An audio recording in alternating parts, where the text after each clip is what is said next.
আসসালামু আলাইকুম ওয়া রাহমাতুল্লাহি ওয়া বারাকাতুহু। সকল প্রশংসা একমাত্র মহান আল্লাহর জন্য। শান্তি অবতীর্ণ হোক আল্লাহর নবী জনাব হযরত মুহাম্মদ সাল্লাল্লাহু আলাইহি ওয়াসাল্লামের উপর।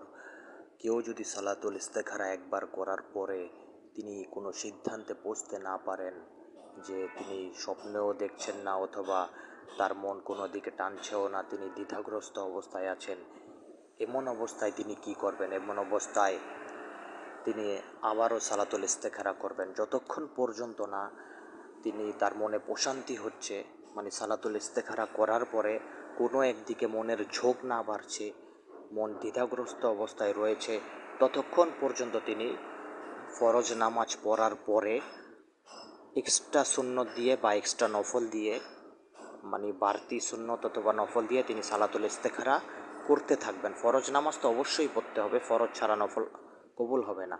তো ফরজ নামাজ পড়ার পরে আপনি একাধিকবার সালাতুল ইস্তেখারা করার পরে আপনার মনটা যেদিকে সায় দিবে, সালাতুল ইস্তেখারা করার পরে যেদিকে মন টানবে, আগের থেকে কোনো জিনিসের প্রতি টান থাকবে, ইস্তেখারা করবেন, তখন তো রেজাল্ট হবে না, কিন্তু নিরপেক্ষভাবে যে না, আল্লাহ আমাকে যেদিকে সিদ্ধান্ত দিবেন আমি সেটাই করব, তখন আপনার ইস্তেখারার ফল আপনি পাবেনই পাবেন ইনশাআল্লাহ। আসসালামু আলাইকুম।